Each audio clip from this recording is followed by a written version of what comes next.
the economy, asking the question, do we need to worry about our economy? And to join me is a gentleman who is well versed in matters economy. He'll explain to us who he is. His name is SAITOTI. Karibu sana. Thank you so much. Yeah. Yes. In a nutshell, tell us, SOITA. Who are you? What do you do? SOITA is a gentleman, a normal Kenyan, just like any other Kenyans. But I have a great interest on matters to do with the economy because I'm a lecturer. I have been mentoring so many people in the classroom, in various institutions of higher learning. What interests me is this particular subject of the economy, and more of because we are really concerned with the graduates that we are releasing to the job market. How are they going actually to benefit, and how are they going actually to survive? So that is what interests me.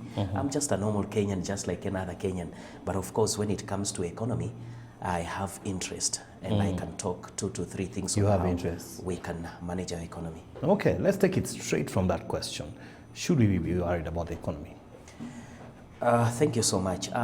It is either yes or no, but I'll start off by saying we should worry because of the trends of the current economic situation, how things are run by our government and the previous governments. I think we have a reason to worry, but the worries cannot extend to a level where we can say it's unmanageable. We can actually fix because we still have chances to do so. Yeah. People talk about things like debt ceiling, like, things like, borrowing has gotten out of hand. How would you explain to the local mwananchi what those things actually mean for everyday life? I think it's a very broad thing, but I'll try to break it down to a more elaborate language by saying, what we know is that economy is actually run through several indices. And of course, I'll just point out 3 of them. One of it is international trade, matters to do with balance of trade and also balance of payment. The second thing I'll talk about is actually matters to do with inflation. Of course, it's a subject which we are also going to cover it. And then I come to your point now, the last part of it is public finance. We know very well that the government cannot actually run using just taxation and other source of income. Most of the developing countries, what we know is that they have to rely so much on borrowing. But the question is that when we are borrowing, what is the reason for us borrowing? That is actually something that we need to be asking. We borrow because we need to finance our budget deficit. That is actually the reason why we borrow.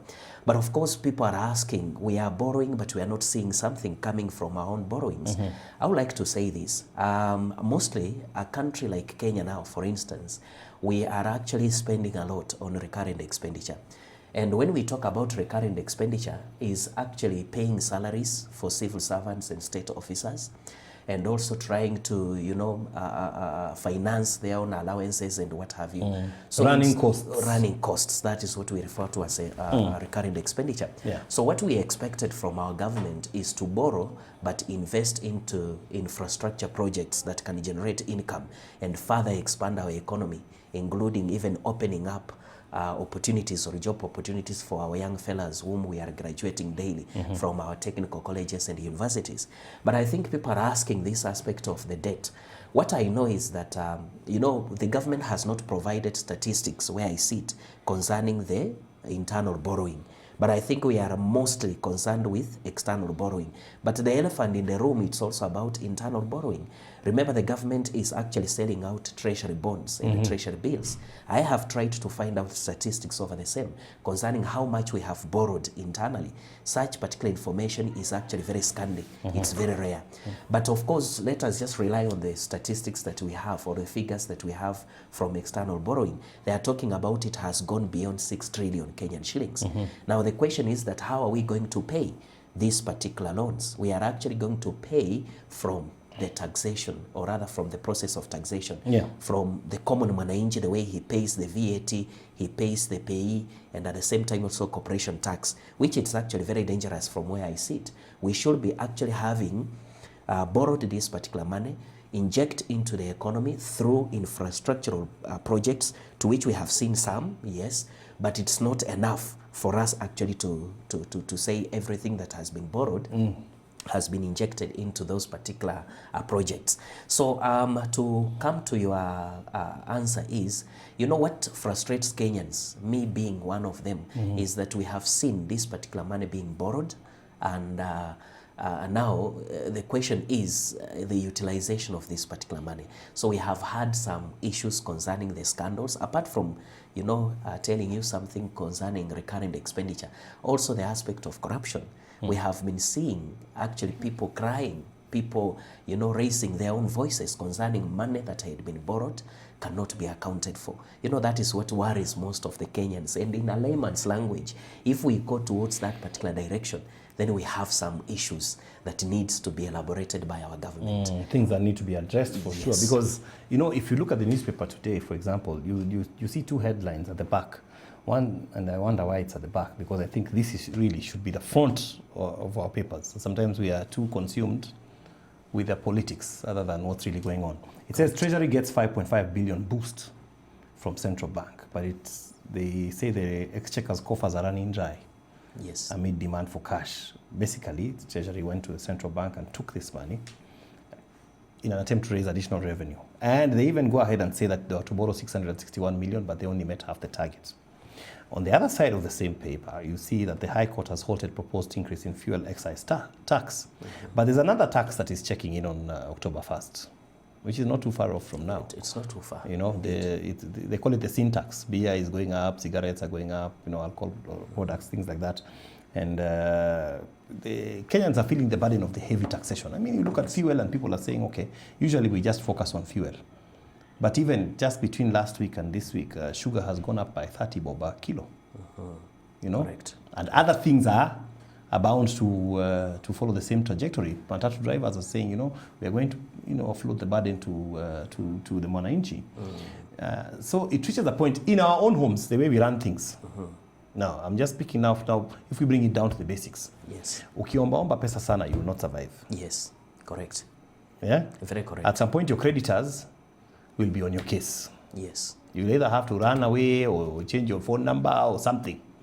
So we wonder at the big level of government, with all its, well-versed economists and people who have really, you know, studied and are quite adept at economic matters. What's happening? How are they explaining that? Thank you so much. I think they are not giving us the information as we want to. But let me talk about something to do with taxation, basing on to your question. Why is the government, you know, that's where we have to start from. Why is the government overtaxing Kenyans? You see, there is two things here. One is that we have over-ambitious budget that we are actually, you know, putting to Kenyans. We are talking about a budget of approximately 2.5 trillion. KRA can only raise up to around 800 to 900 to 1.5 to 1.9 trillion. That is what KRA can raise. They did 1.3 last year. Yes, 1.3 trillion, you can see. So we are having like half the budget can be financed by KRA. What about the remaining budget? So we have actually to go for borrowing. So that is the easiest way the government has found a way of actually, let's say, meeting the deficit of the budget. That is where now the problem starts from. Now, it has to overtax Kenyans for us to be able to service the debts, which are actually escalating on a daily basis. That's why I started by saying, you see, they are actually requesting central bank to give more cash. And that is why I'm telling you the government has not come out very clearly to give us the figures concerning what we refer to as the local borrowing through the issue of treasury bills, treasury bonds and other, local arrangements in terms of borrowing. The government is not giving us the statistics. But what we are having is the foreign debt, which actually, if by any chance we are not investing very carefully from these particular borrowings that we are acquiring from outside, that is where we are heading to of a taxation. What would be the end result? The end results, examples maybe you can even give us. I will actually go further to look at something we refer to as the CPI, the Consumer Price Index. When we take the base year of, let's say, 2019 and now 2021, you realize that the prices of the basic commodities, which mostly common mwananchi will use, sugar, fuel, cooking oil, has actually doubled.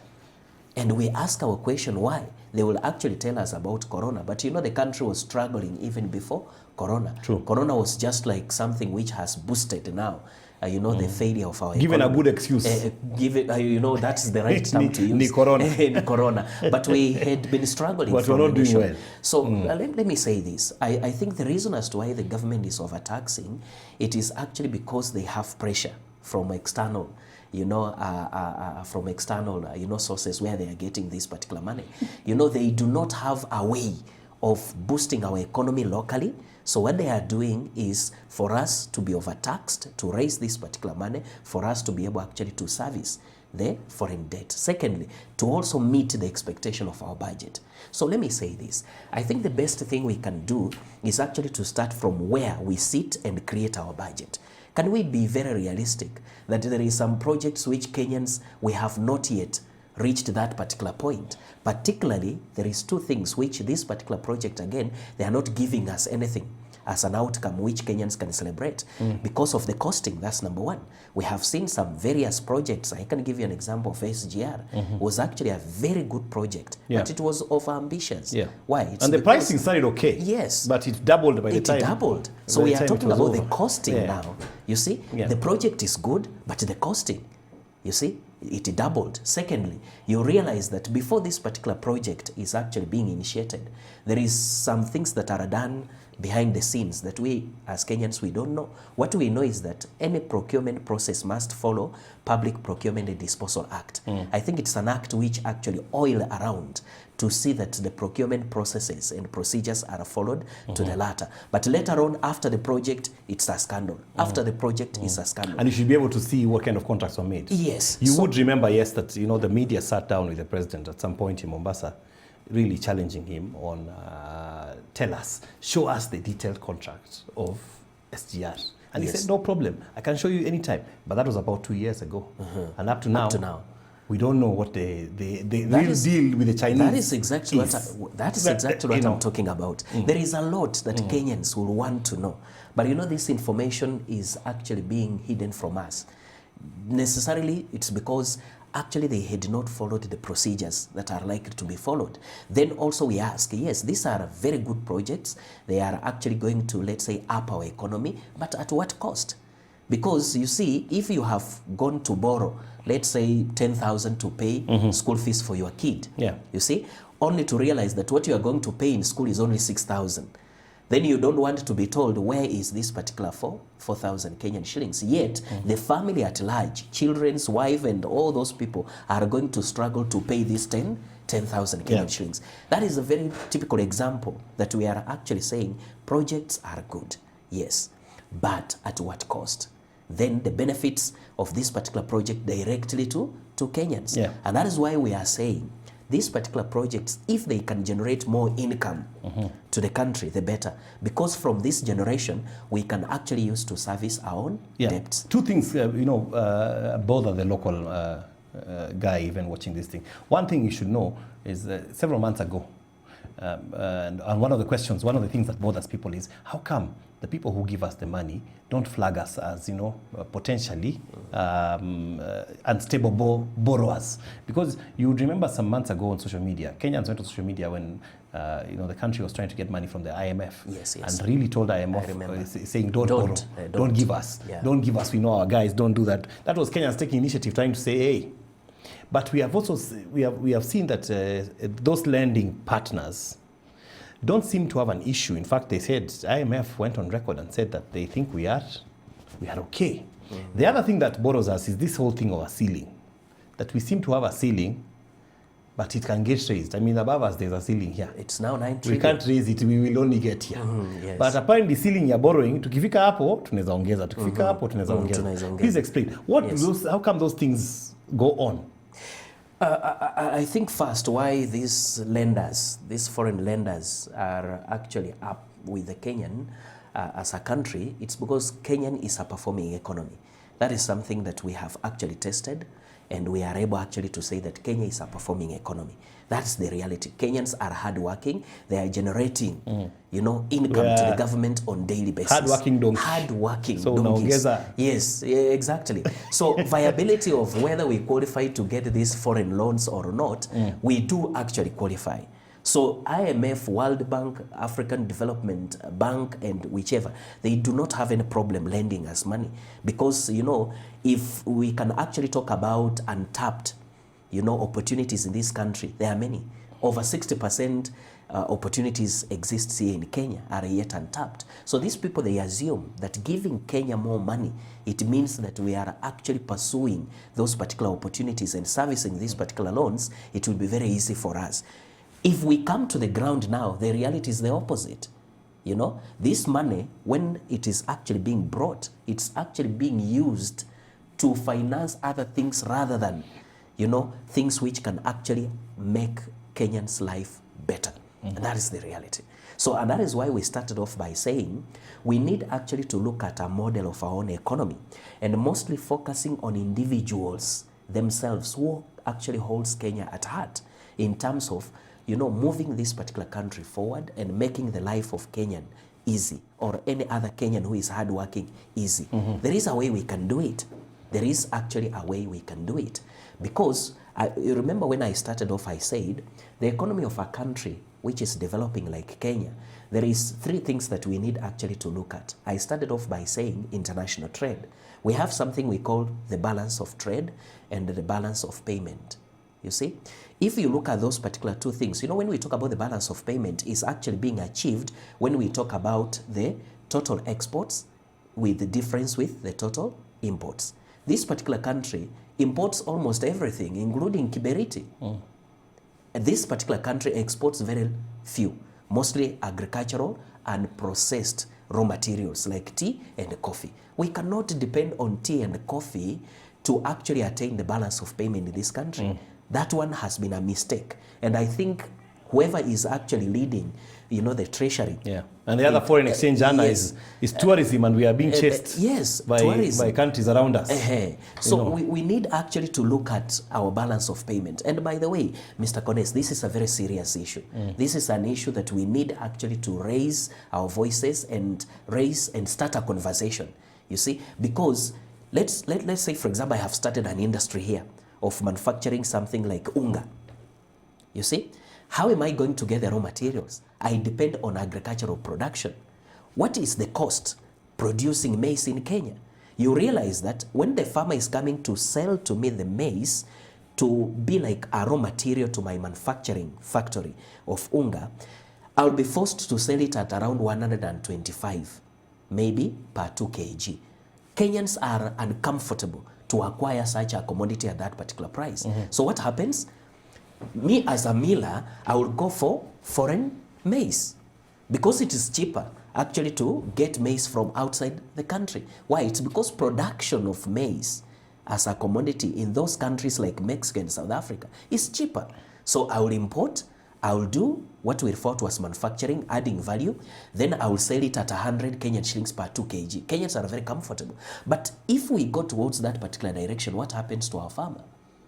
What happens to those people who depend on agriculture? It means they will start have a market, actually looking for other ways of surviving. Because maize in Kenya, no one is interested to buy. Because if you are going to sell a sack at 4,800 for you to make the profits out of the inputs that you have invested into your farm, no one is willing to buy. So the millers are willing to buy it at 2,300. You calculate as a farmer in Uasin Gishu, in Trans Nzoia, in Bungoma, they are unwilling to sell. The reason is because high input costs. And that is actually the conversation that we need to raise. That's a sad reality. So you realize that factories or other industries in Kenya cannot actually compete with foreign industries. And that is why we have been raising a question when somebody tells us that in Big Four agenda we have manufacturing. What are we manufacturing? If we cannot actually, let's say, get raw material or source raw materials from local production. Because if we get the raw materials from local production, that is the only way we can actually lower the prices of our produce. Secondly, if we talk about the total cost of production, of course we are talking about electricity. Look at the rates of electricity at the moment. You realize that any person who is a producer can produce things which are very expensive that we cannot even afford to export because it will be very expensive that it cannot compete on an international market. And I think these are some of the things that we need actually to be talking about. The balance of payment. Yeah. I remember this guy. You know this guy who did this vehicle called the BJ? Yes, yes. BJ 150. He's a tuk-tuk. Yes. In Laikipia. In Laikipia. Somebody called Njogu. Njogu. Yes. And you know how much he's selling one? At 450. 450,000. And people said, what? This thing. This thing at a tuk-tuk is 150 from India is much cheaper. Yes, much cheaper. And even looks better.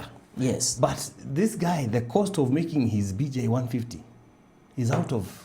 Is actually very high. It's actually very high. He cannot compete with those particular foreign imported, machines. Like now tuk-tuk from India. Yeah. They are going at around 200,000 Kenyan shillings after tax have been paid in the port of Mombasa. True. So that is what. And I really felt sorry for him because... Yes. It's not possible for you to... To manufacture in Kenya. Somebody coming here telling us that manufacturing is a big four agenda is a lie. Because something that we need to look at first, me as an economist, is, where are we going to get the raw materials for manufacturing? Then the second question is that, what is our economic backbone? It's actually agriculture. So can we start off with industries that depend on agriculture as a source of raw materials, like textile, you see? Like we have talked about here, maize milling, and what have you. That's food processing, like avocados, and what have you. Yes, avocados and what have you, because this can be produced locally. Then if we can support like farmers, with lowering the cost of inputs, and secondly, we look at now how we are going to support these particular industries, mostly delocalizing these particular industries, then that is the conversation that can push this particular country forward. Because when we actually lower the cost of production in this country, we are actually going to produce goods that will satisfy our own needs or demands here in Kenya first, before we start talking about the exports. Because when we talk about cheaper products, then what we are trying to say is that we are blocking those manufacturers who are foreign, foreign manufacturers. Because, they have dumped goods in this particular country in that our own infant and our own local industries cannot actually manage. They cannot actually compete. And as a result, people are closing down their own factories. The other time we saw Cadbury moving from Kenya going to Egypt. The reason was high cost of production. You cannot actually compete with foreign markets. So that is why we will actually try to ask questions concerning, are we forgetting that Kenya, its own economy, backbone is agriculture? Are we forgetting that? Secondly, when we talk about manufacturing, what kind of manufacturing are we talking about? Yet we are actually receiving goods from outside the country at around 90%, making our balance of payment to be under deficit. I hear you. You see? Difficult things. We're going to take a break. And when we come back, we want to talk about, now where the economy meets with politics. Okay. And just have a chat about that. We are talking about the economy this morning. If you're just joining us, we are with SOITA. He's an economist. We'll be coming back right back after these messages. Don't go away.